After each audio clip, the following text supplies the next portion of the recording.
Hello and welcome to Exploited Crimes and Technology.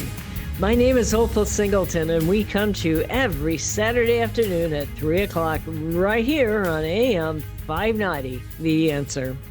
Well, it has been an interesting January, exciting January, a little bit overwhelming, quite frankly. For those of you that don't normally follow this show, we'll give you a little background. This show is brought to you by an organization called Million Kids.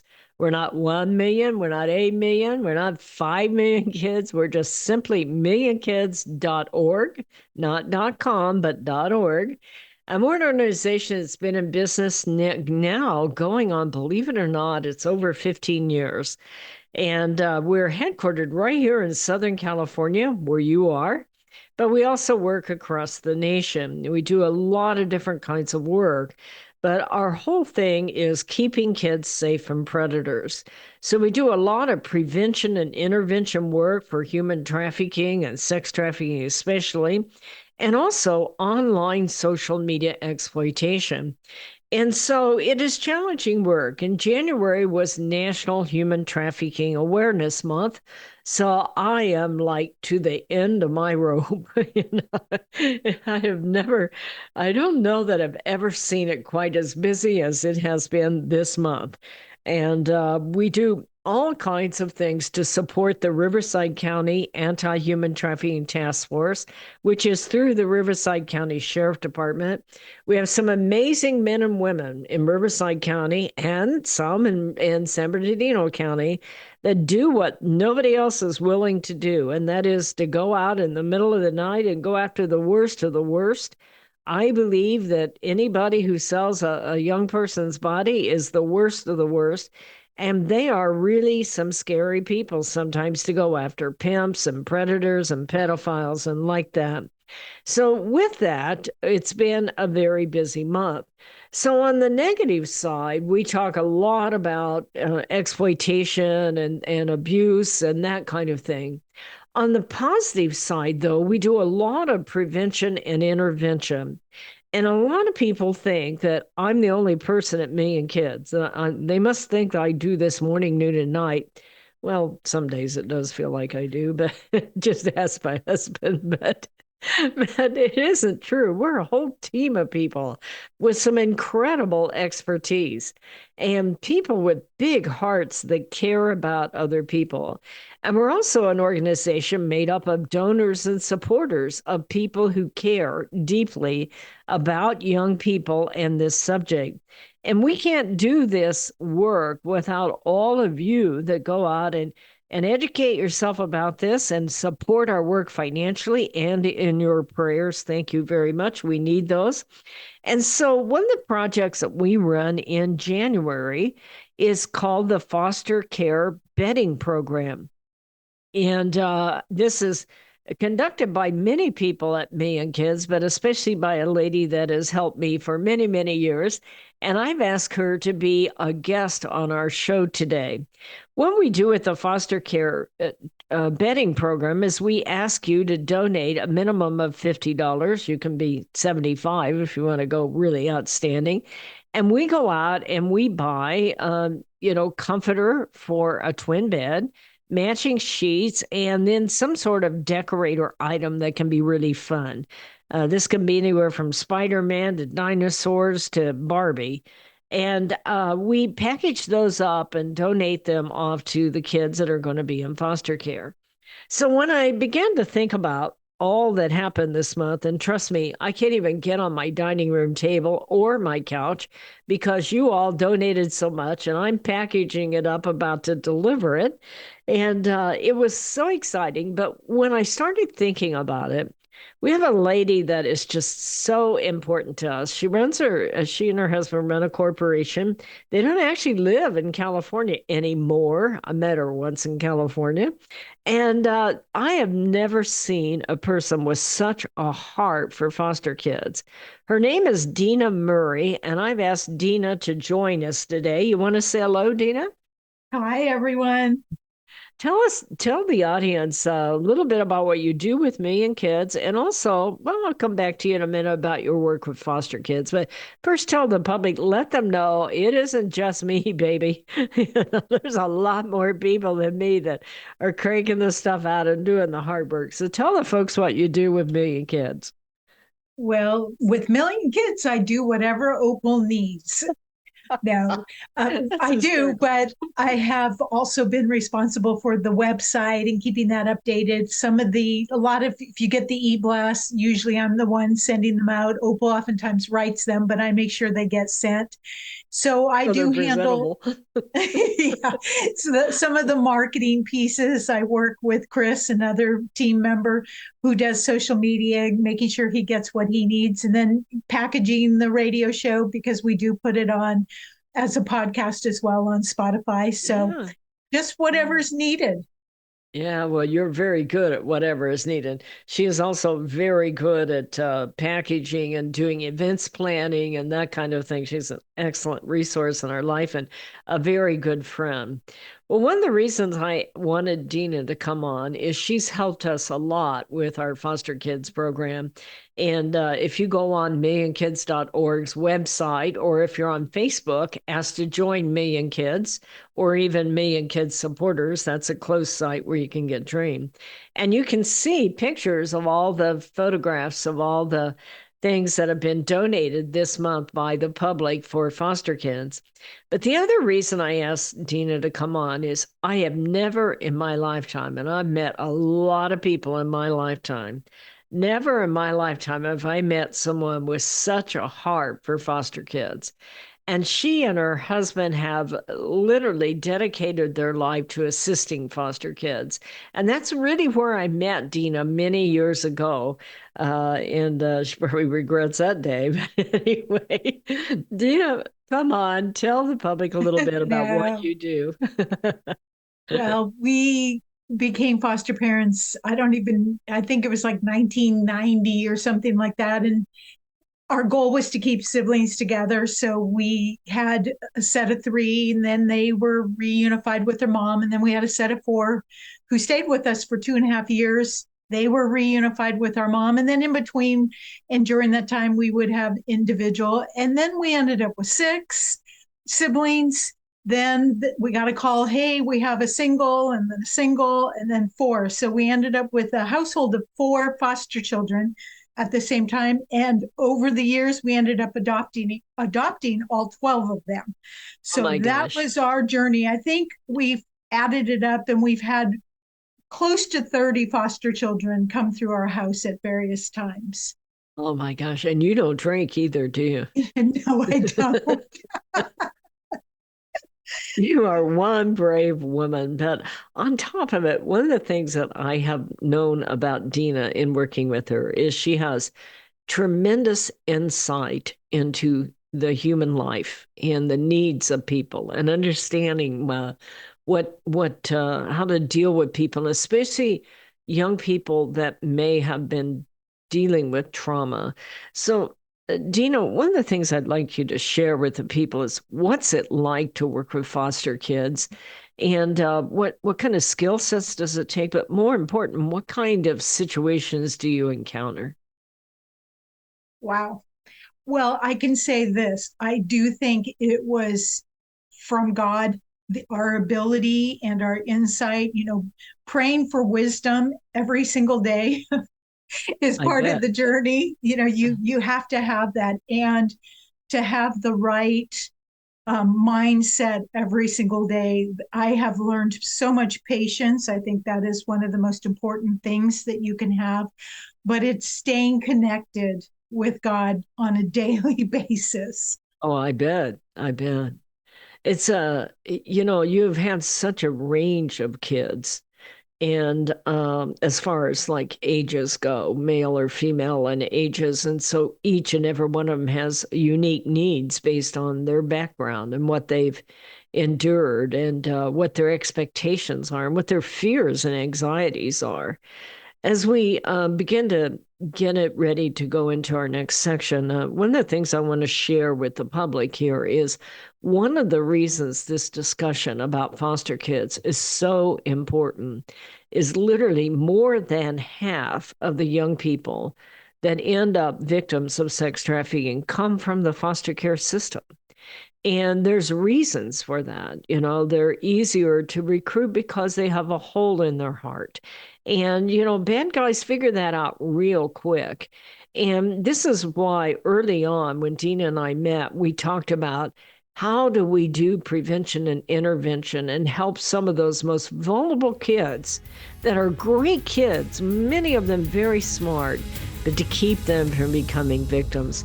Well, folks, we're talking to Deena Murray. We are up against a break. We'll be right back. Are you tired of eating at the same old restaurants? Let me tell you about a fabulous Italian restaurant we found in Riverside, Mamma Mia's Italian Restaurant. Their caprese salad is exquisite with candied balsamic glaze. All of their sauces are special recipes using only the best olive oils. The salads are fresh and healthy. They offer a wonderful array of pastas, including shrimp scampi, capellini, bolognese, and lasagna. They're famous for their gourmet pizza, and you can order online for takeout or have a special date for dining in with family and friends. Mamma Mia's caters special occasions and hosts private events. You have to try it out. Mamma Mia's Italian Restaurant, located at 10971 Magnolia Avenue in Riverside, 1 block north of La Sierra on Magnolia. That's Mamma Mia's in Riverside. Be sure to tell Michael, Alex, or Joseph you heard it on AM 590 The Answer. Hello, this is Opal Singleton of MillionKids.org. I believe the 4 most powerful words on earth are I believe in you. So we created a challenge coin that says, I believe in you on one side and stand tall, you are loved on the other side. This one-of-a-kind challenge coin is a perfect gift for birthdays, anniversaries, graduation, Christmas presents, or just an anytime gift for someone you love. What a powerful message for a parent or a grandparent to give to a young person. This 2-inch coin is made of polished gold. It's striking to look at, and it is priceless to hold. It is packaged in a beautiful black velvet gift box. What a great way to leave a legacy of love that will last forever. To purchase this coin, go to millionkids.org/gallery. Each coin is $25. Go to millionkids.org/gallery to purchase and give a legacy of love. Real estate sales in the Inland Empire are really hot. Sean and Colleen at Caldwell Banker Armstrong Properties in Riverside are proud to sponsor this show. They are the best in the Inland Empire. They're fair, honest, creative, and they care about you and your situation. If you're in the market to buy or sell a home, call Sean and Colleen at 951-529-4066. AM 590, The Answer. Hello and welcome back to Exploited Crimes and Technology. This is Opal Singleton. I'm the president and CEO of an organization called Million Kids, millionkids.org. We combat human trafficking and social media exploitation. And so many times we work with kids that are really don't have all the advantages that all the rest of our kids take for granted. And it is our mission to try to get there first, to prevent and intervene so that kids don't get violated. Well, one of the ladies that's worked with us for many years, who's just absolutely a saint on earth, somebody I totally admire and appreciate with all my heart, is a lady by the name of Deena Murray. Deena works with an organization, a corporation that does prevention, the prevention work, but a lot of it is by educating you through social media posting so that you can see what is happening. She also mans our website. She is the person that does so many of these Million Kids Missing Kids programs that we do. getting those posters out so that we can help find foster kids. During the COVID time, we had a lot of foster kids that we couldn't locate, and I'm not the person there that's working with DPSS, but I know the folks at DPSS, which are a social service organization, and they were very concerned. And so they came to us, and I went to Deena and said, how do we help find these runaway and missing kids, even if they're social services kids? And Deena is just a master at doing the kind of marketing skills that she has that expertise and that talent for. And she took this project on to help find runaway and missing foster kids. So, with that, Deena, I'd like to start from the beginning. Tell us first about what are some of the things that you see with foster kids that make them so vulnerable? Well, it's been a process to learn this. And we've had kids that were neglected, we've had kids that were abused, all types of abuse. And so you learn from each of them different things. But there's been a few kind of common factors, I think, that are overarching. One of them has been that oftentimes foster kids don't have boundaries. And most kids have a certain protection that they've learned. And so they can protect themselves. They put boundaries up and they don't let people violate those boundaries. What I've noticed with foster kids often is that those boundaries have been crossed and trashed so many times that the boundaries have come down, which makes them just extremely vulnerable. They don't know how to protect themselves. And then when you add to that, then many of them have prefrontal cortex damage that either comes from abuse as small children or has come from maybe a parent, a mother who used some types of drugs or alcohol.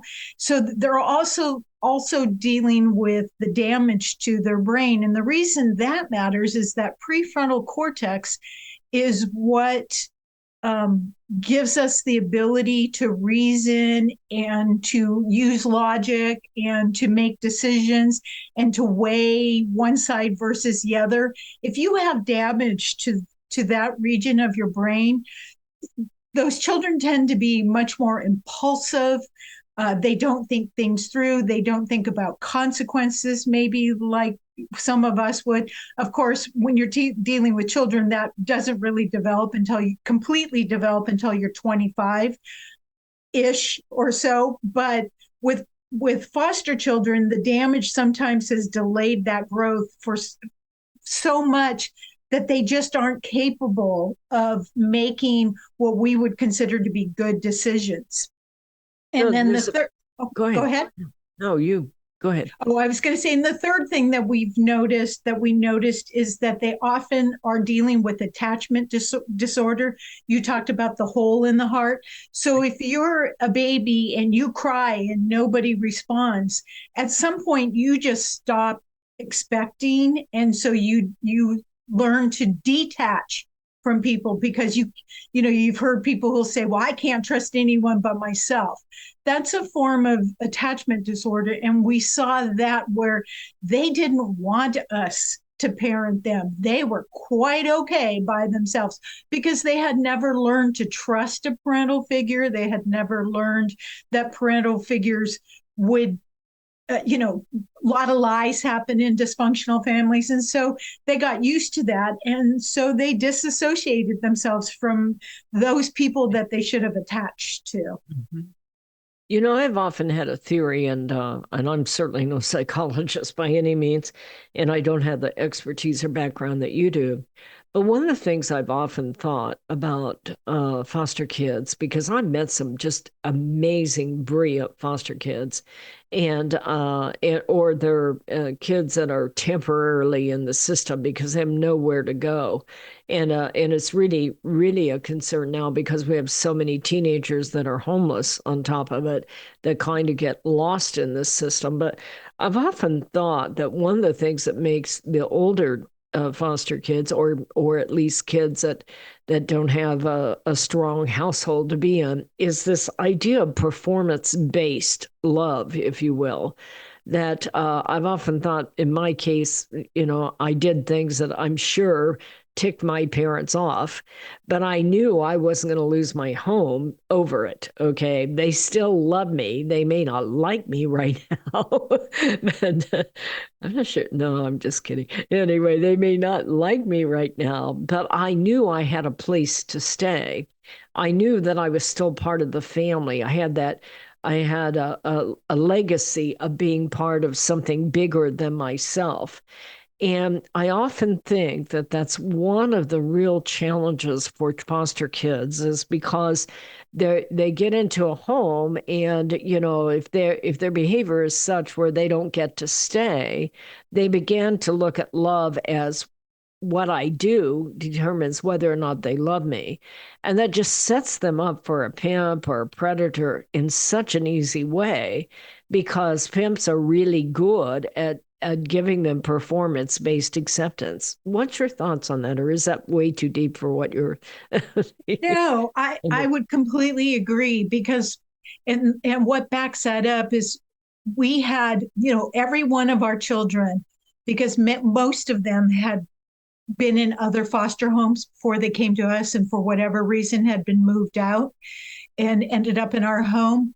They pushed us because they wanted to know if we were going to be there when it mattered. And so they would test us and our commitment to them. But I'm pretty stubborn, and so they weren't going to get rid of me. But what we noticed with a lot of them, and especially the 12 that we ended up adopting, once we told them that they were going to be adopted and they were okay with it, some of that behavior went away. So they needed that commitment from us that said, we're putting our money where our mouth is. You're stuck with us. And we would literally say that to them, you're stuck with us. Mm-hmm. And some of that behavior would change, because it was like the switch flipped on, right? That said, hey, they're serious. They're going to keep me. But what you're saying is completely true, because if they're not in that place where somebody's making that commitment to them, because the foster children are not, stupid. They know when they're in a home that is doing it for the quote unquote money or whatever the reasons that somebody's fostering. And so you're right, the performance base. And then if you tie it to all the things that I mentioned as well, especially attachment disorder, they don't bond because they've been moved from home to home. So why bond with this family? They're just going to move me in 6 months anyway. When somebody comes along and says, I love you, you're so beautiful, you're so special, they are so vulnerable to hearing that. They want to grab onto that because they do have that need, like all of us, that hole that hasn't been filled where it should have been. Especially that 12, 13, 14, 15-year-old age where you're looking around to see who thinks you're cute, and and you're absolutely convinced that you're now adult enough to make good decisions, but in the meantime, you still want to be able to show, look, I'm valuable, and this person believes in me. And that makes them so very easy to be groomed into things that will change their life. Well, my name is Opal Singleton, and the guest today is Deena Murray. Deena has been supporting the work of Me and Kids for a very long time with her marketing efforts and like that. And I'm just so grateful to have her with us. And she was just really a dynamo in the foster kid bedding program, which we're going to talk a little bit more about as we come back from break. It is break time, folks, so be with us, and we're going to be right back. Thank you. Societal Shift, A World Without Borders and a Home Without Walls. This is the most important book you will read this year, especially if you have children or grandchildren. We are living at the most important time in all of history. In 2020, the entire world will be connected by internet, more than 6 billion people coming together. Technology will provide many great advantages for our kids, but a world without borders for our kids is also a world without borders for pimps, predators, pedophiles, cartels, and organized crime. It is a home without walls because 87% of the kids sleep with their phone. It is the greatest societal experiment of all time. Our kids are technology geniuses, and their parents are technophobic. Some are techno-impotent. New apps come with no warnings on how a predator will use them against our kids. Advancing technologies like encrypted messaging, vaporware, artificial intelligence, cryptocurrency, and the dark net will challenge law enforcement, teachers, and parents to keep kids safe. Recent research states that 9,000 kids a day are being blackmailed with a naked photo, and 58% will meet their predator. It is indeed a societal shift, and one in which most parents are unprepared. If you are a parent or grandparent, teacher, counselor, or social worker, please take time to read Societal Shift. Only $18.99 plus $6 shipping. Order today at millionkids.org. That's millionkids, millionkids.org. It'll be the greatest gift you can give your family and yourself. Order Societal Shift today. Million Kids takes checks and credit cards. Opal Singleton, the author, will personally sign the book and send it to you. Again, go to millionkids.org and order Societal Shift today. Join Million Kids. Keep our kids safe from predators.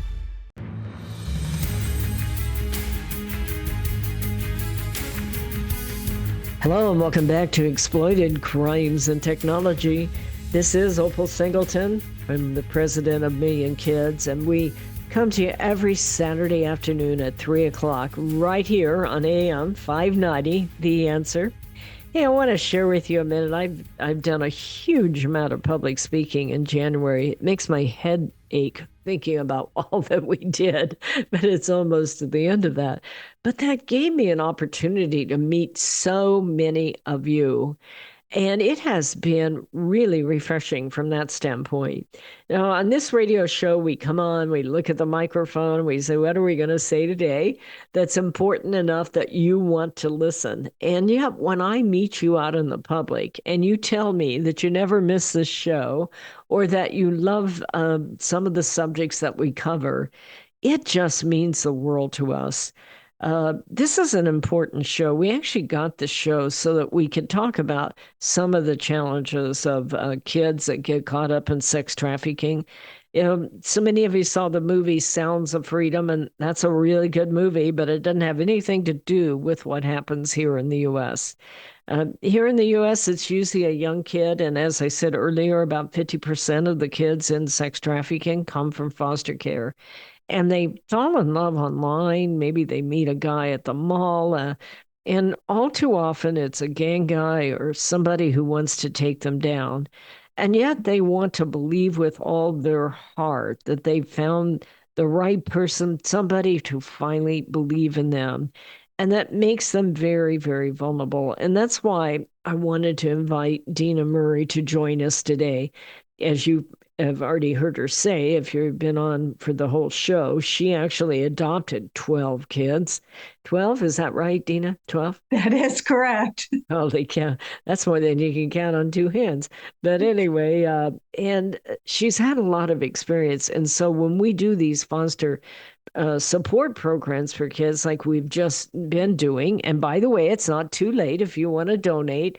We for $50, we will get a young person a comforter, matching sheets, and a fun decorator item or a toy if they're younger. And so that's why she helps us do it. Deena, one of the things you and I often talk about is that what is it like to be a foster kid? All of us that were raised in two-parent households or even a one-parent healthy household have so many advantages that we don't realize impact our children, and the lack of those advantages and what these kids are dealing with. You want to talk about that a little bit? Yeah. So, if you think about it from a child's perspective, they don't always understand what's going on. They don't always understand the why or the what. Many of our kids were what they thought at home. Some type of law enforcement showed up, made them get into a vehicle, and then they were driven to an unknown destination, depending on the county. From everything they know. Yeah. Yeah, away from parents who are crying or a parent who's crying and they see that, the kids, that reaction is that what's going on. and they don't always understand. And then they're taken to this, whether it's a facility or a temporary home, meeting strangers, and they've just seen all of this happening to their family. They're oftentimes taken away from siblings, they're taken away from their toys, their friends, depending on their age, how they're Cool. feeling. And here they are with these strangers. And then oftentimes it's either a temporary situation, so then they get moved again. And with some of our kids, we, depending on when and where we met them, um, some of the kids will block it out. They won't remember any of it. Some of them are just emotional wrecks. They would show up when they came into our house with a garbage bag with a few things thrown in it, maybe a toy that they had been given along the way. Rarely did they have anything from their original home. And then they would show up, and they would show up with maybe, two or three outfits, a pair of shoes, because a lot of times they're taken away and they don't have anything. So wherever the temporary is gives them, they'd have shoes that didn't fit. I just remember some of our kids, one of the first things we would do would be to take them out and buy them shoes. And for some of them, it's the first time they'd ever received a new pair of shoes. Shoes are personal. I mean, they really are. Not all shoes fit everybody. No. Well, and they usually get, somebody's cast offs is in some of these shelters or wherever. And so you take them, you get them a pair of shoes. And I remember, one of our little boys, because little boys really struggle, I think, in so many ways, the 3, 4, 5-year-old boys. And he picked out a pair of light up shoes, and those became his favorite possession. And and we know most of us don't even think about getting a new pair of shoes. We need a new pair of shoes. We go, we get them. For these kids, that was like monumental. That was so different. They're scared. They're lonely, especially if they've been separated from siblings. Oftentimes in a dysfunctional family, one of the older siblings will take on the role of a parent. And because of maybe an age gap, they'll be separated from that quote unquote parent that they had, maybe a teen sibling.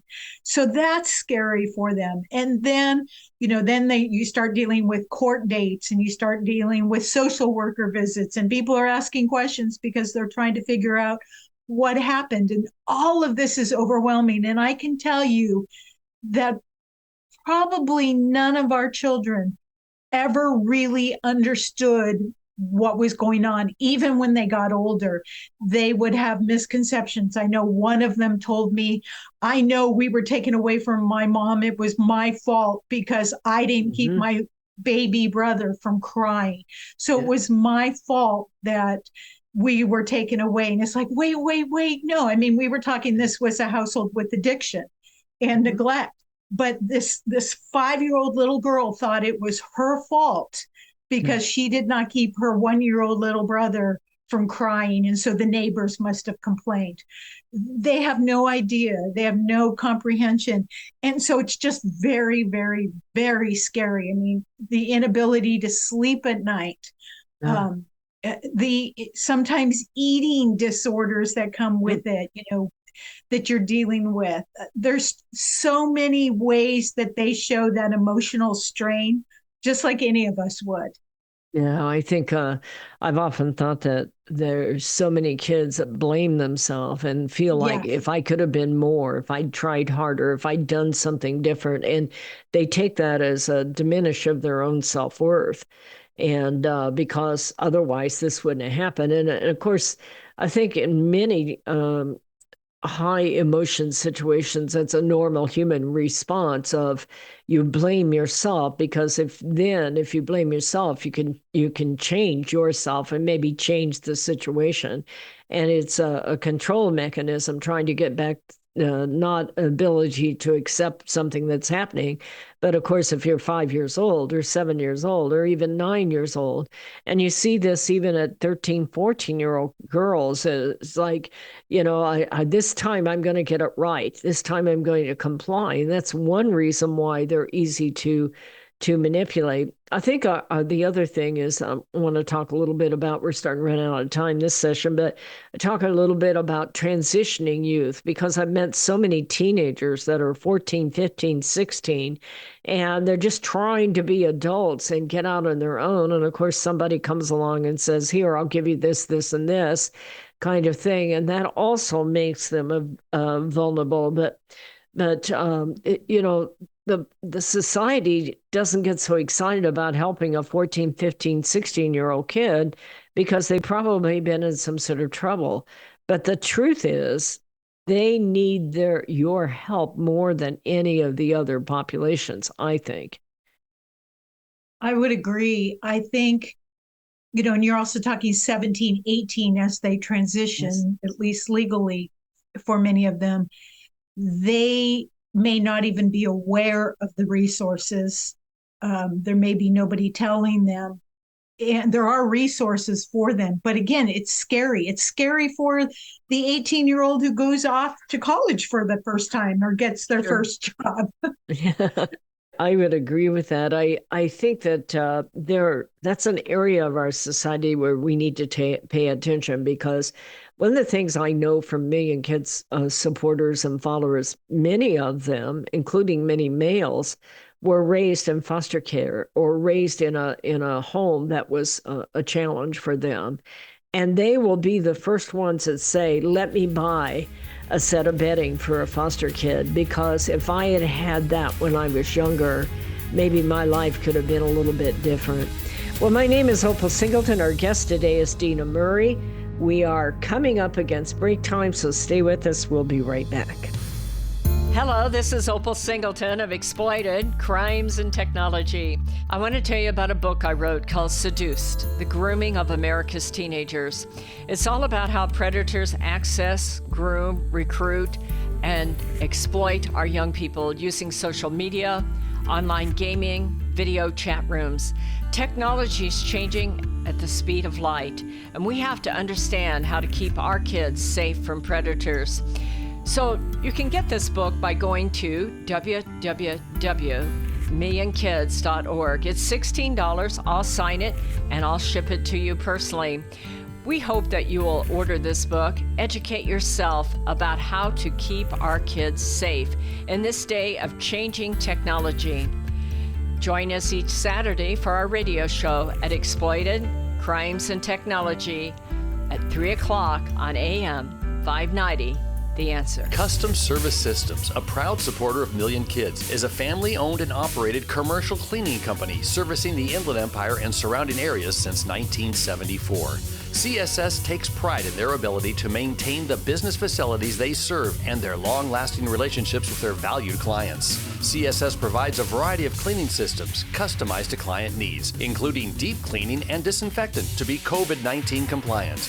From basic office cleaning to windows and floors, CSS will clean up your mess so you don't have to stress. Custom Service Systems cares about families and communities and wants to give back. Custom Service Systems are proud supporters of Million Kids to keep kids safe from predators. If you need the best cleaning services for your business or corporation, contact Custom Service Systems at cssclean.com. Again, cssclean.com, or call 951-781-9345. That's 951-781-9345. You will know you found the best. Custom Service Systems. Hello, this is Opal Singleton of Exploited: Crimes and Technology.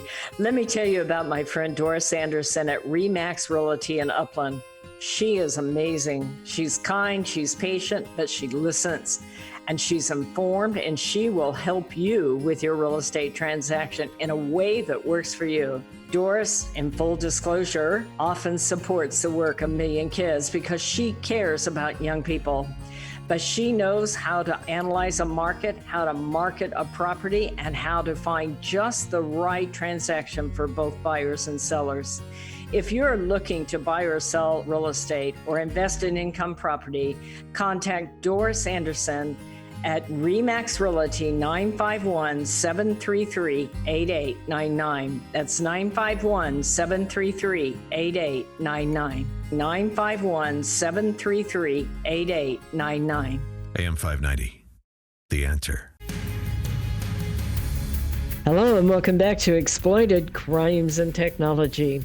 Our guest today is Deena Murray. Deena has supported the work of Million Kids for a very long time. She does a lot of our marketing and packaging of all that research that I do and put together, and she cleans up my typos too. She's really good, by the way. But Deena is an amazing woman. Her and her husband have adopted 12 foster kids over time. And one of the reasons she has wanted and desired to work with Million Kids is because we are all about supporting and helping kids to keep safe from predators. And foster kids are one of the most likely populations out there. So I wanted to use this last segment here for Deena and I to talk about ways for you to get involved. We know it's a challenge, but here's what I do know. I have met some amazing foster kids. And I never forget, one was a young man who wanted to be a meteorologist. And I went out and bought him a book on hurricanes. And he was 17 and he was from Orange County, but he's out here in just one of these situations that was like a cul-de-sac of his life, a dead end road for sure. And he was just biding time.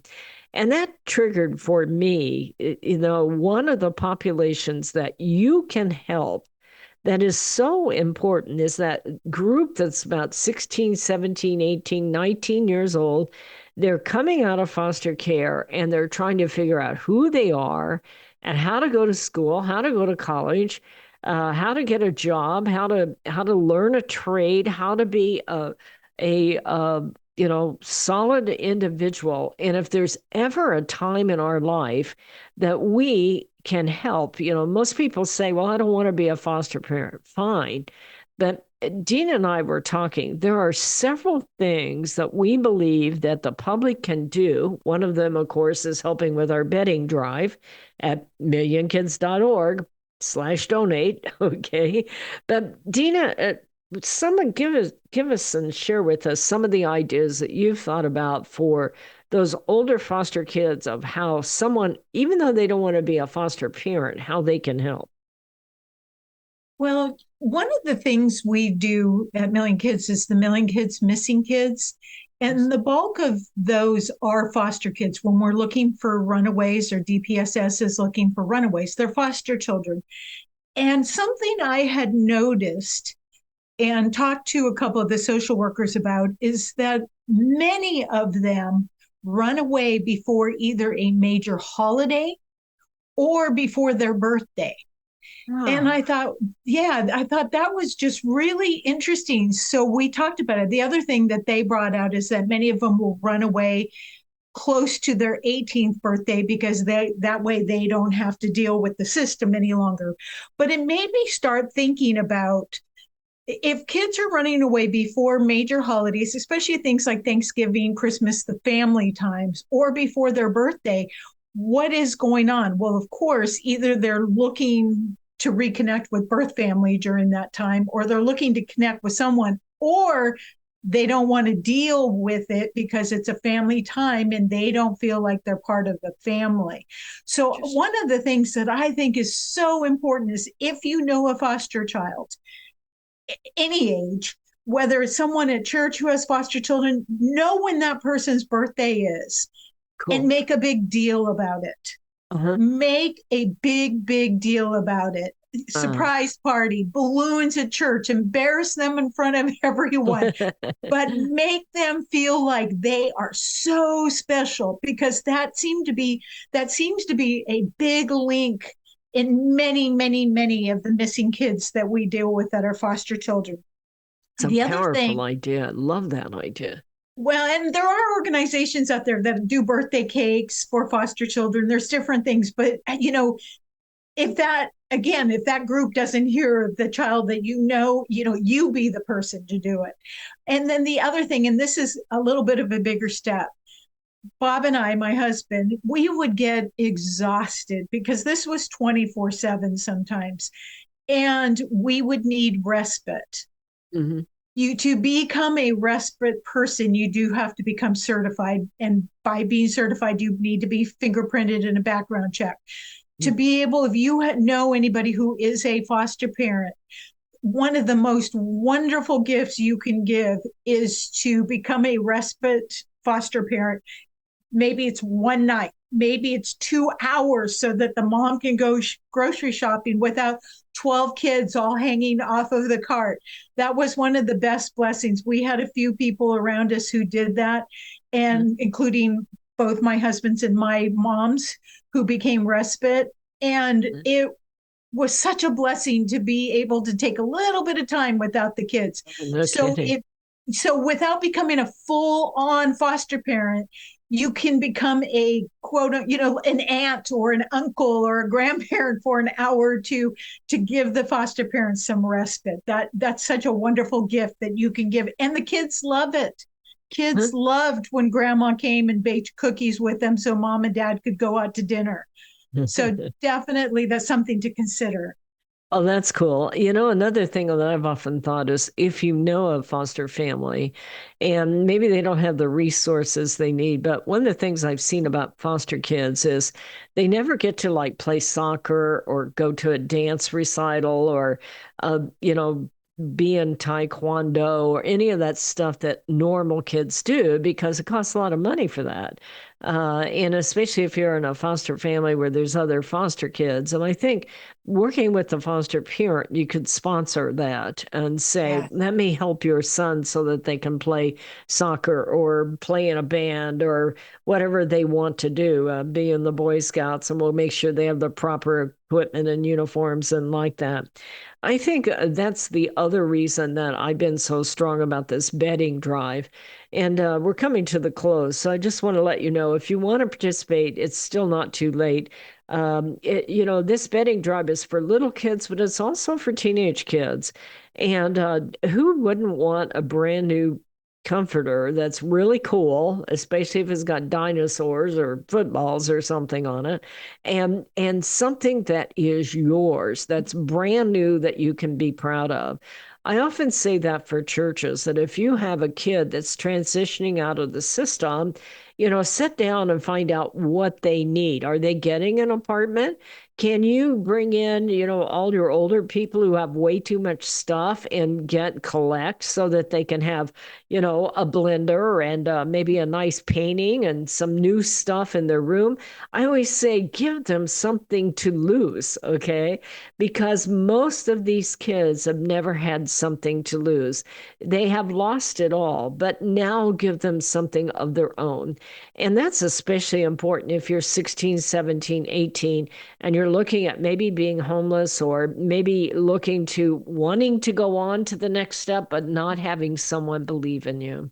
So we're closing out. We got about a minute and a half. I want to encourage you to follow Million Kids. If you want to donate, go to millionkids.org/donate. If you want to reach me, go to Opal, OPAL, at millionkids.org. So in the last minute or so, Deena, do you have any words of wisdom you'd like to share with our followers? I so much appreciate you being on. You're a delight. I don't know that I have words of wisdom, but something that you just said triggered. Why not? We do bridal showers and baby showers. Why not a transition shower? Have a shower, some type of party shower for that teen who's transitioning, and making sure that they get set up right in the next chapter of their life. In anything is so appreciated. I can tell you this, as a foster parent, and my children as foster children and then adopted children, anything that people did. We were at a fast food restaurant. I don't even remember what state we were in.